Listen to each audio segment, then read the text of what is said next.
골로새서 두 번째 시간입니다. 골로새서의 중심 주제는 그리스도 중심의 삶입니다. 그리스도 중심의 삶의 특징은 삶의 중심에 그리스도를 모시고 그리스도의 통치를 받으면서 살아갑니다. 하나님께서 우리에게 가장 원하는 삶, 그것은 그리스도 중심적인 삶을 살아가는 것입니다. 우리가 갈망해야 되는 삶, 그것 또한 그리스도 중심적인 삶을 살아가는 것입니다. 기계를 작동시키기 위해서는 힘이 필요하듯이 그리스도 중심적인 삶을 살아내기 위해서도 힘이 필요합니다. 이 말은 우리 스스로의 능력으로는 그리스도 중심적인 삶을 살아낼 수가 없다는 것이 전제됩니다. 그렇다면 그리스도 중심적인 삶을 살아내는 그 힘은 우리가 어디서 발견할 수 있겠는가 하는 질문 앞에 서게 됩니다. 그리스도 중심적인 삶을 살아내기 위한 그 힘은 복음 안에서 발견됩니다. 복음은 우리를 구원하는 파워, 능력이 될 뿐 아니라 복음은 또한 구원 이후에 그리스도 중심적인 삶을 살아내도록 하는 능력이 되기도 합니다. 그리스도 중심적인 삶을 살아내는 데 있어서 이 복음의 능력이 어느 정도인지를 우리 가늠해 보기 위해서 두 가지 이미지를 잠깐 좀 보도록 하겠습니다. 첫 번째 그 왼쪽의 이미지는 사람의 심장입니다. 두 번째 오른쪽에 있는 이미지는 건물의 파운데이션, 기초입니다. 심장이 없는 사람을 상상해 보십시오. 심장이 없는 사람은 생명력이 없고 죽은 사람입니다. 건물의 기초가 닦여지지 않은 곳에 벽돌을 올려서 건물을 세워간다고 상상해 보십시오. 그 건물이 어떻게 되겠습니까? 그 건물은 세워가면 세워갈수록 더욱더 큰 무너짐을 경험하게 될 것입니다. 이 복음은 사람의 심장과 같고 이 복음은 건물의 파운데이션, 기초와도 같은 것입니다. 그래서 이 복음이 약화되면 그리스도 중심적인 삶을 살아낼 능력이 우리에게 임하지를 않습니다. 그래서 이 복음은 그리스도 중심적인 삶을 살아내는 데 있어서 절대적으로 중요한 요소입니다. 복음이란 그렇다면 무엇입니까? 참 많이 듣는 용어입니다. 복음이란 무엇일까? 사도 바울은 로마서를 시작하면서 복음이란 하나님의 아들 예수 그리스도에 관한 것이라고 증거하고 있습니다. 복음은 하나님의 아들 그리스도에 관한 것이라고. 그래서 성경은 하나님의 아들 그리스도라는 한 인격을 집중적으로 조명을 해 가고 있습니다. 교회의 중요한 사명이 여기 있습니다. 교회의 중요한 사명은 성경의 중심이 되시는 바로 그 복음이신 하나님의 아들 예수 그리스도의 그 탁월함을, 그 예수 그리스도의 뛰어남을 반복적이며 지속적으로 선포해 주는 것, 그것이 바로 교회의 중요한 사명입니다.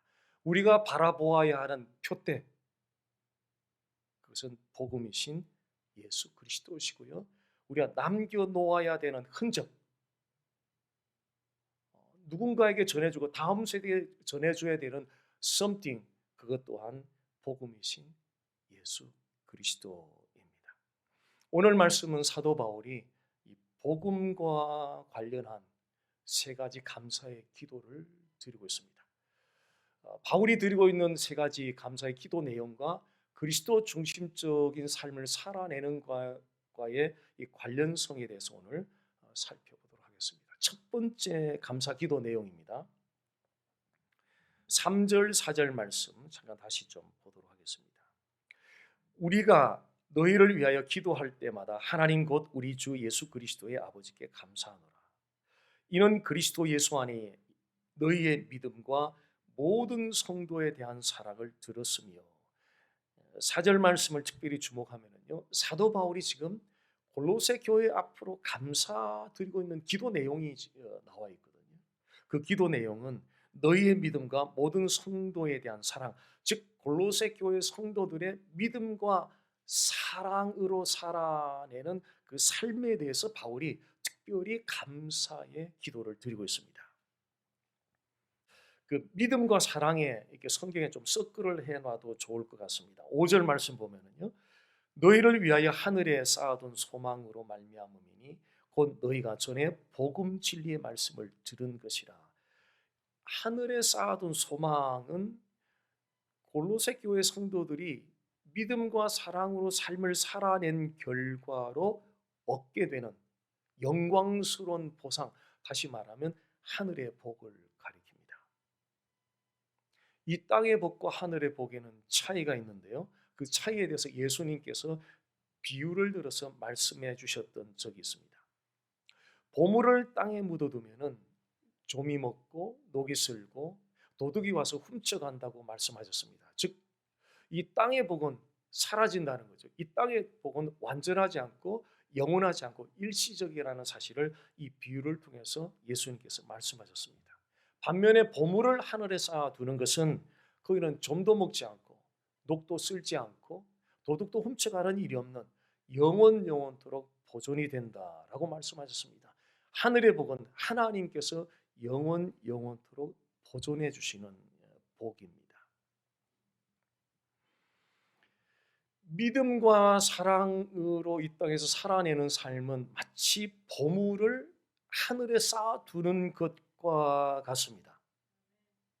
그럼에도 사람들의 눈에는 믿음과 사랑으로 살아내는 삶이 손해보는 것 같고 바보스러운 것 같고 시대에 뒤처진 것처럼 그렇게 비춰지기도 합니다.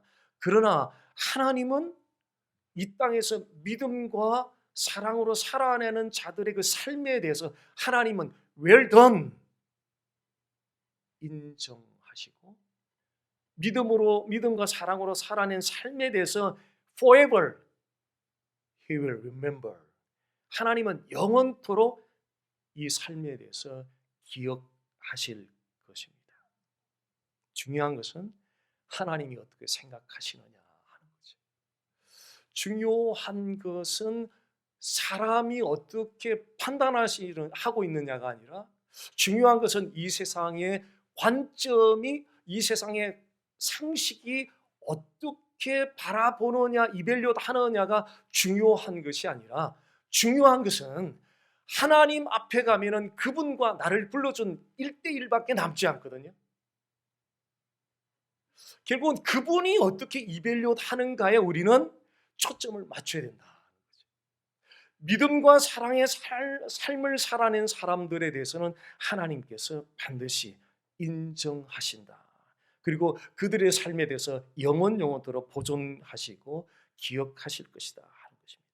그렇다면 믿음과 사랑의 삶을 우리가 어떻게 살아낼 것인가가 우리에게 숙제로 주어집니다. 5절 말씀, 후반부 말씀 보겠습니다. 너희가 전에 복음 진리의 말씀을 들은 것이라.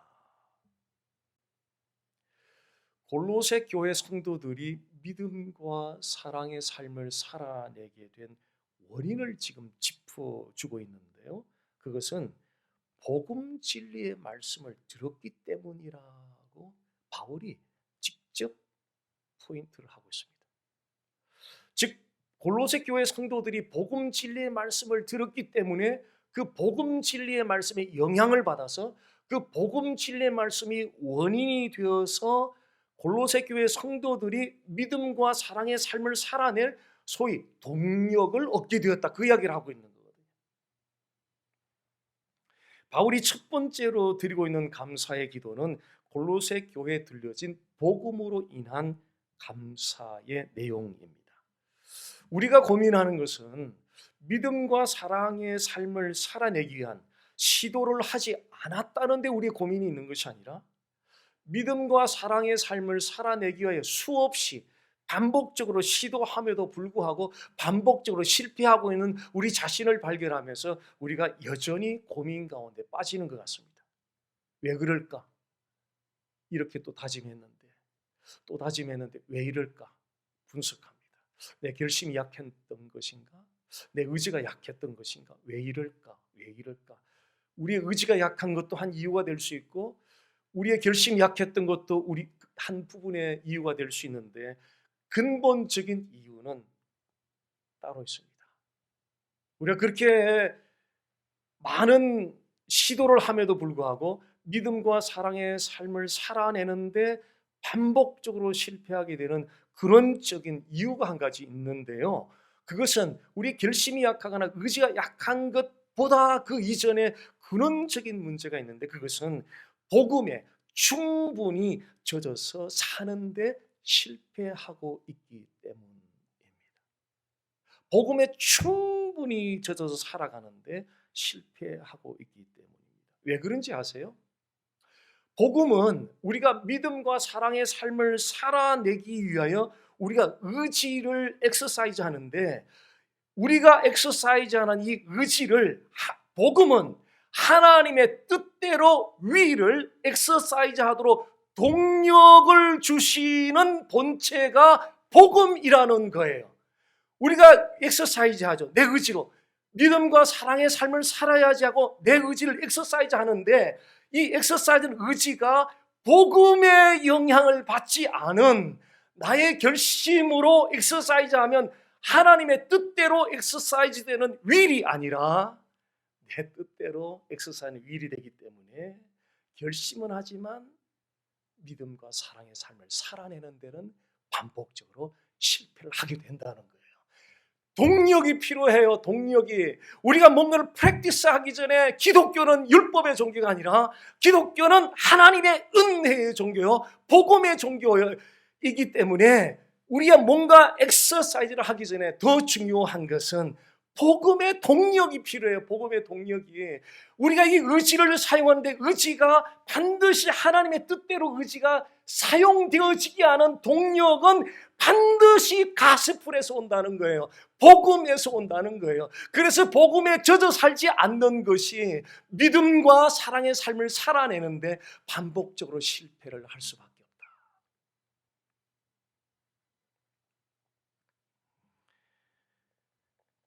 장아찌는 오래 담아두면 둘수록 깊은 맛이 나옵니다. 복음도요, 단순한 복음을 반복적으로 들으면 들을수록 복음의 깊은 맛이 우러나와요. 그 복음의 깊은 맛이 우러나오면은 복음의 감격이 찾아와요. 복음의 감격이 찾아오면 우리의 마음을 압도해요. 그 복음의 감격이 우리 마음을 압도하면 드디어 우리의 의지가 하나님의 뜻대로 엑서사이즈 되기 시작하면서 그 결과로 믿음과 사랑의 삶을 살아내기 시작한다는 거예요.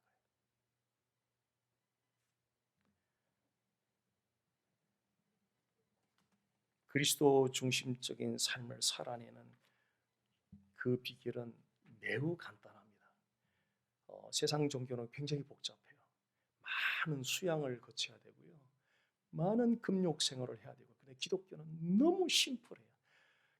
진리이기 때문에 심플해요. 진리가 아니면 상당히 복잡할 텐데요. 진리이기 때문에 심플한데 그리스도 중심적인 삶을 살아내는 비결 너무나 간단한 그것은 매일매일 복음에 젖어 사는 거예요. 됐지?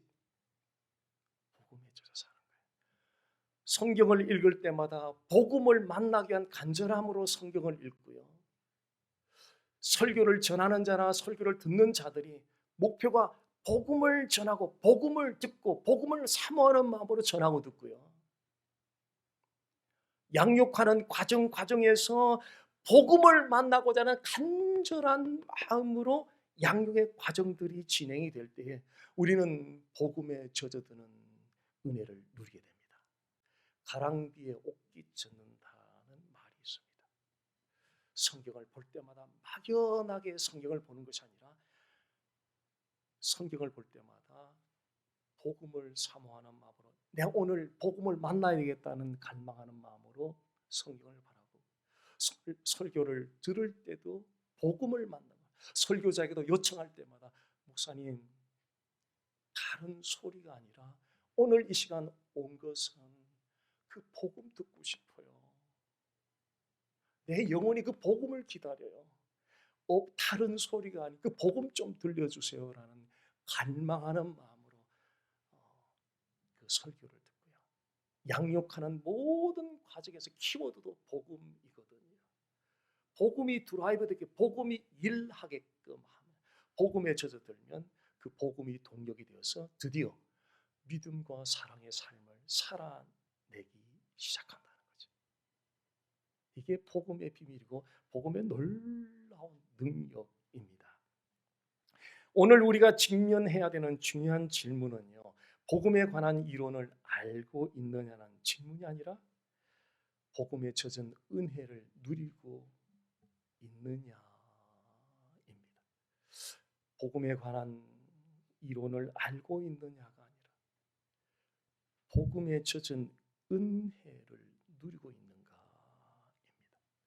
우리는 이 부분을 놓고 고민을 깊이 할 필요가 있다고 봅니다. 정말 깊이 할 필요가 있다고 봅니다. 내가 정말 복음에 젖은 은혜를 누리며 살아가고 있는가?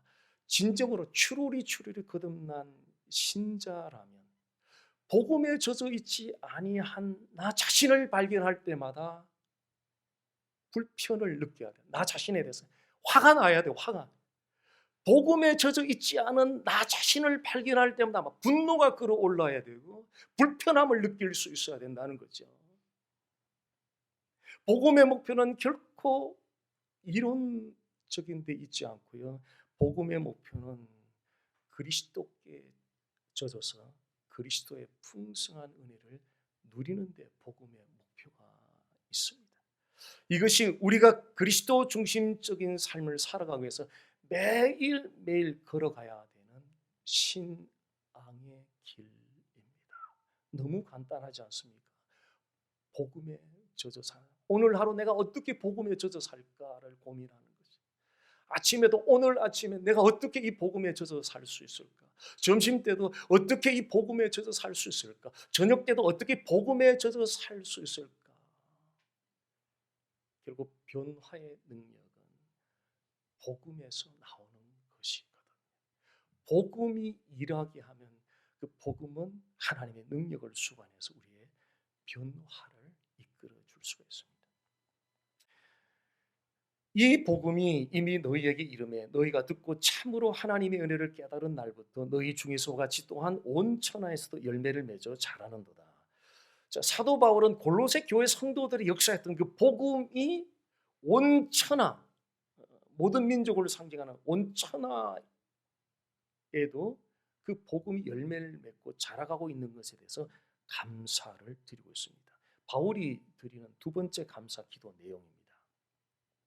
자, 바울이 감사 기도 내용을 보면 골로새 교회 성도들이 역사했던 그 복음과 동시에 모든 민족들 안에서도 가운데서도 복음이 열매를 맺고 자라나는 것에 대해서 감사를 느끼면서 한 수레바퀴로 보고 있다는 사실을 발견하게 됩니다. 자, 오늘의 교회를 한번 돌아보면요, 양육과 세계 선교가 두 수레바퀴로 돌아가고 있는 것을 많이 발견하게 됩니다. 지역교회에서 양육을 하면 보통 그 성도 개인의 신앙 성숙의 목표를 거의 다 두는 것 같아요. 저도 그렇게 사실 해왔고요. 그 이상은 이제 보지 못하는 거죠. 최근에 30대 중반의 어느 형제가 본인이 다니는 교회에서 제자 훈련을 지금 한국에서 꽤 잘 알려진 그 제자 훈련 교재로 담임 목사님 지도하에 훈련을 받고 있는데 이런 이야기를 하더라고요. 훈련 내용이 너무 좋대요. 그런데 대사명 세계 선교에 관해서는 아직까지 한마디도 지금 언급이 없어서 자기가 좀 고민이 된다는 이런 이야기를 30대 중반 형제가 나눠주더라고요. 양육을 할 때 성도의 신앙 성숙의 목표를 두고 그 이상은 이제 나중 일이라고 생각하는 거죠. 지금 바울은 골로새 교회 성도들한 역사했던 복음과 모든 민족 가운데 역사하는 복음을 한 수레바퀴로 보고 있거든요. 예를 한번 들어보면요, 오렌지 카운티에서 샌프란시스코까지 여행을 한다 그러면 한 1시간 10분 정도 가면 레스트 에어리가 샌프란시스코 밸리 지나서 하나 나오거든요. 거기서 화장실 들르고 커피 마시고 좀 쉬었다 가는데, 거기 쉬면서 최종 목적지인 샌프란시스코를 생각 안 하는 여행객은 아무도 없어요. 최종 목적지 샌프란시스코를 생각하면서 과정에 잠깐 쉬어간다라고 다 여행객들은 그렇게 생각을 합니다. 지역교회에서 하는 그 양육은 처음부터 나중에 모든 훈련을 마치고 나면 그때 세계 선교가 아니라 지역교회에서 양육을 하는 목표는 처음부터 모든 민족을 제자 삼는 대사명에 이미 화살은 그 방향을 가고 있다는 거죠. 왜냐하면요, 마태복음 28장 19절 20절에 보면 모든 민족으로 제자 삼으라는 이 메인 스테이트먼이 있은 다음에 두 가지 중요한 키워드가 나오는데, 그것이 하나 뭐냐면 가서 복음을 전도하라는 거죠. 두 번째는 전도한 그 영혼들을 양육하라는 거예요. 그러니까 예수님이 이 대사명을 완수하기 위해서 생각하는 두 가지 중요한 통로가 있는데, 하나는 사람들에게다가 전도하라는 것이고, 두 번째는 복음을 받아들인 그 사람들을 양육하라는 것이거든요. 결국 교회에서 양육하는, 내가 분부한 모르는 것을 가르쳐 지키게 하라는 것은 양육에 대한 부분이거든요. 결국 이 양육은 결국 대사명 완수를 위해서 주어진 것이다. 그래서 지역교회에서 양육 과정이 어떤 과정이든지 모든 양육 과정은 처음부터 목표가 대사명 완수의 방향이 맞추어져야 된다는 거죠. 그 과정에서 대사명 완수를 위해서 그 과정에서 우리의 신앙을 성숙하게 하는 훈련의 과정으로 양육을 받게 되는 것이죠. 근데 이것이 두 개의 수레바퀴가 되어서 세계 선교는 저쪽에 있고 이 과정을 다 마치고 난 다음에 그 다음에 세계 선교를 생각하는 약간 두 개의 수레바퀴 같은 그런 생각이 굉장히 짙다는 것을 많이 느껴왔었습니다. 모든 양육의 과정들이 처음부터 세계 선교에 맞춰져야 되는 이유는 예수님께서 말씀하신 모든 말씀들 가운데 가장 위대한 명령이 모든 민족으로 제자 삼으라는 대사명에 가 있기 때문이다 하는 것입니다. 7절 8절 말씀 이어서 보겠습니다. 이와 같이 우리와 함께 종된 사랑하는 에바브라에게 너희가 배웠나니 그는 너희를 위한 그리스도의 신실한 일꾼이요 성령 안에서 너희 사랑을 우리에게 알린 자니라. 모든 그리스도인들은 누군가로부터 복음을 들었고 복음을 배웠습니다. 골로새 교회 성도들은 에바브라로부터 복음을 들었고 복음을 배웠습니다. 그래서 바울은 바로 그 에바브라를 상기시키면서 골로새 교회 앞으로 감사의 기도를 세 번째로 드리고 있습니다. 복음을 전하고 복음을 배우는 것은 어쩌면 지금 가장 시급하고 중요한 일일 것입니다. 왜냐하면 인생의 모든 문제들은 죄의 문제에 근거하고 있기 때문입니다. 인간이 범한 그 죄의 문제에 대해서 하나님이 제시하신 유일한 해결책은 창세기 3장 15절에 오리지널 가스펠 원복음이신 여자의 후손 메시아 예수 그리스도. 저는 이 부분을 반복적으로 모든 성경 공부 때마다 다 반복적으로 강조를 하는데요. 차라리 이 해결책 말고 다른 해결책 좀 여러 가지를 줬으면 어땠을까라는 생각을 좀 해봐요. 성경을 아무리 찾아도 인간이 범한 죄의 문제를 해결하기 위한 솔루션으로 여자의 후손 메시아 예수 그리스도의 가스펠 외에 준 적이 성경에 한 군데도 없어요. 이거 외에 준 적이 없어요. 그래서 성경은 창세기부터 계시록까지 하나님의 계시가 예수 그리스도의 복음을 중심으로 전개되어져 가고 있습니다. Jesus on every page. 모든 페이지, 모든 책에 그 중심은 전부 전보다 예수 그리스도 중심, 복음이 중심이 되어서 전개되어져 가고 있습니다. 자, 오늘날 소위 우리가 변화된다라는 것은 그 출발이 뿌리가 죄에 있잖아요.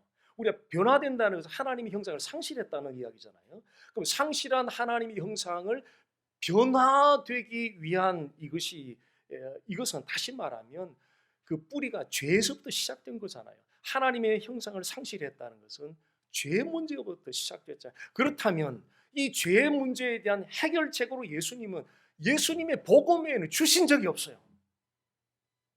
자, 이런 선상에서 생각해 보면 소위 우리의 변화되는 이 모든 과정들은 전부 다 예수님의 복음에 의해서 이루어진다. 예수님의 복음만이 우리를 변화시켜 줄 수 있다. 우리가 살아가면서 겪는 문제들은 피할 수는 없는 것 같습니다. 피할 수 있으면 좋겠는데 피할 수가 없는 것 같습니다. 복음을 가지지 않은 사람들은 그런 문제들을 만날 때 자신의 경험으로 또 자신의 의지로 신념으로 그걸 해결하려고 몸부림을 칩니다. 그런데 복음을 가진 사람들은 해결 방식이 다릅니다. 왜 다르냐면요, 복음을 가진 사람들은 복음이 그 사람을 하나님의 능력에 연결을 시켜줘요. 하나님의 능력에 연결을 시켜주니까 내 경험, 내 의지로 문제를 오버컴해가는 것이 아니라 복음이 연결시켜준 하나님의 능력을 힘입고 하나님의 능력을 의지하고 문제들을 오버컴해 나가는 거죠. 그래서 복음을 가진 사람들은 어떤 일을 만나더라도, 무슨 일을 만나더라도 우리가 보기에는 문제가 전부 다인 것 같은데 하나님은 어떤 관심이 있느냐면요, 전부 다 우리의 주신 프로젝트거든요. 제가 어떻게 핸들하나 보고 싶은 거예요.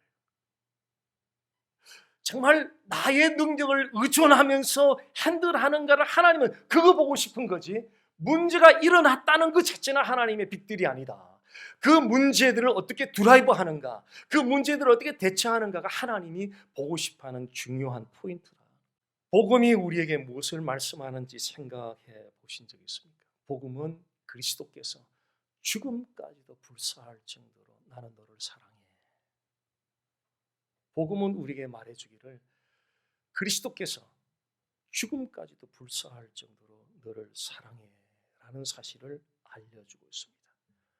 얼마나 위대한 사랑의 메시지입니까? 육신의 부모님도 자녀를 위해서 목숨 전체로 통째로 내놓기가 결코 만만치 않습니다. 그런데 하나님이신 그리스도께서 죄인 되었던 우리를 위하여 자신의 전부를 내어줘 죽음까지도 불사할 정도로 내가 너를 사랑해 라는 메시지를 우리에게 전해주셨거든요. 이 위대한 복음을 우리는 누군가로부터 들었습니다. 누군가로부터 복음을 듣고 예수님을 영접했고 영생하는 하늘의 복을 우리는 받았습니다. 누군가로부터 많은 혜택을 받으면 뭐라고 말씀하세요? 어떤 분에게 많은 혜택을 받았어요. 그러면 저분에게 참 신세를 많이 졌다, 혹은 빚졌다, 저분에게 진 빚이 너무 많다, 이런 표현들을 합니다. 영생하는 하늘의 복을 얻는 과정에서는 1차적으로 하나님의 은혜가 있었고요, 두 번째는 그 복음을 우리에게 알려준 누군가가 있었습니다. 그래서 우리는 1차적으로 하나님에게, 2차적으로는 우리에게 그 복음을 알려주고 복음을 깨닫게 해주고 복음을 들려준 그 사람에게 빚진 자들입니다. 빚은 반드시 이행해야 합니다. 빚은 반드시 갚아야 됩니다. 그래서 부담스럽죠. 그래서 부담스러워요. 그럼에도 이 복음의 빚은 거룩한 부담이에요. 복음의 빚을 갚기 전에 우리가 매우 중요한 질문 하나를 우리 자신들에게 좀 던져봐야 되는데요. 이런 질문입니다. 나는 정말 하나님과 나에게 복음을 전해준 사람에 대해서 복음의 빚을 졌다는 거룩한 부담을 느끼고 있는가? 하나님과 나에게 복음을 알려준 그 사람에 대해서 거룩한 부담을 느끼고 있는가? 이 거룩한 부담을 느끼는 만큼 사람들의 영혼에 관심을 가지게 되어 빚을 많이 지면 질수록, 거룩한 부담을 많이 느끼면 느낄수록 방황하는 사람들, 예수님을 모르는 사람들의 영혼에 대한 관심이 많이 높습니다. 일반적으로 세상에서 겪는 부담들은 될 수 있으면 그 부담을 피하려고 그러죠. 벗어나려고 그래요. 그런데 복음을 맛본 사람들은 이건 어쩔 수 없어요. 복음을 맛본 사람들은 복음에 이 코가 끼어서 매인 사람들이에요. 그래서 그 거룩한 부담을 더 많이 지고 싶어요. 그 거룩한 부담을 더 많이 지고 싶어서 더 많은 사람들에게 이 복음의 빚을 갚고 싶어요. 더 많은 사람들에게 복음을 나누고 싶어요. 이것이 바로 세상이 주는 부담과 이 거룩한 부담의 차이점이에요. 복음의 메인 사람들, 이거는 어찌할 수가 없어요. 우리가 의지가 강해서 그렇게 하는 것이 아니라 이미 복음의 맛을 보고 복음의 메인 사람들이 되었기 때문에 그 거룩한 부담이 점점 더 크게 느껴지는 거예요. 거룩한 부담이 점점 크게 느껴지니까 사람들이 그냥 사람으로 보이지 않고 영원히 들여다보기 시작하는 거예요. 영원히 들여다보니까 멈출 수가 없는 거예요. 그냥 지나갈 수가 없는 거예요. 예수 안 믿는 사람들 그냥 스쳐 지나갈 수가 없는 거예요. 그래서 그들에 대한 관심을 가지고 기도하기 시작하고 할 수 있는 모든 수단 방법을 동원해서 복음을 전하기 시작합니다. 오늘 말씀을 통해서 깨닫는 그리스도 중심의 삶은 복음에 젖어 사는 삶입니다. 정말 기독교의 놀라운 비밀입니다. 정말 놀라운 비밀입니다. 생각해 보십시오. 로마 교회가 당시로만 해도 믿음 좁기로 소문났던 교회, 어떤 메시지가 필요하겠습니까? 더 이상 추가적인 메시지가 필요 없다 생각될 만한 그런 교회에 사도 바울은 1장 시작부터 그런 교회, 복음은 하나님의 아들 예수 그리스도시니라, 초신자들에게 전하는 그 복음의 기초를 믿음 좁기로 소문난 로마 교회 성도들에게 다시금 들려주고 싶은 메시지, 예수 그리스도의 복음이니라. 우리 모두에게도 현대 모든 교회들도 다시 귀를 열고 들어야만 하는 메시지, 그 복음을 들어야 그리스도 중심의 삶을 살아낼 수가 있습니다. 양육의 목표를 내 개인의 신앙 성수뿐 아니라 모든 민족, 처음부터 모든 민족으로 방향을 맞춰서 갈 때에 우리는 그리스도 중심적인 삶을 살아낼 수 있을 것입니다. 복음에 비쳤다라고 하는, 하나님과 나에게 복음을 전해준 사람에 대하여 복음에 비쳤다라고 하는 거룩한 부담을 많이 느끼면 느낄수록 그 거룩한 부담은 내가 느끼고 싶다고 느껴지는 것이 아니라 복음에 깊이 젖으면 젖을수록 복음에 젖은 만큼 거룩한 부담이 더 많이 느껴지는 거예요. 거룩한 부담이 더 많이 느껴지니까 영혼들을 두고 그냥 지나갈 수가 없는 것이고, 마지막 호흡이 닿을 때까지 하나님의 자녀로서 할 수 있는 가장 영광스러운 일, 그들에게 복음을 전하는 일임을 알게 됩니다. 방황하는 사람들에게, 예수 그리스도를 믿지 않는 사람들에게 끊임없이 한 달도 좋고 1년도 좋고 10년도 좋고, 한국 경기도 지역에 아주 존경받는 목사님이 계셨어요. 인천에 박도삼 목사님이라는 분인데요, 모든 목사님들의 존경받는 목사님이셨어요. 지금 돌아가셨죠. 아주 옛날 분이시니까요. 근데 이분이 그 교회, 인천 송도 쪽에 교회가 있었는데 그 교회 가게 바로 앞에 구멍가게가 하나 있었는데요, 그 구멍가게 주인을 30년간 인사를 하고 만날 때마다 또 복음 이야기하고 해서 30년 만에 예수님께로 인도하셨다. 30년 만에. 일본 선교사님들 TV 공부하면서 고충들을 많이 들어요. 다른 지역에서는 와, 뭐 한 번 했더니 몇십 명이 왔다, 세례 얼마 줬다 그러는데 10년이 지나도 일본 땅에서는 세례 주는 교인의 손가락 몇 명 안 되는 그 척박한 땅에서 20년째 되는 선교사님 부부가 이제 다 모든 것에 너무 지치고 너무 상심이 돼가지고 그런 가운데 지금 티를 하면서 드디어 힘을 내서 풍요로운 삶이 시작이 되었습니다. 결국은 하나님 앞에서 호람되어 다 지나갑니다. 성공도 지나가고 세상에서 화려한 가치도 다 지나가요. 마지막 남는 거 호람되어 in the presence of God, 하나님의 임재 앞에서 한 걸음 한 걸음 걸어가는 그 삶, 마지막 순간이 오면 웃는 사람들이 그 사람들이에요. 그 길을 날마다 하나님 오늘 하루 복음에 정말 젖는 은혜를 주세요.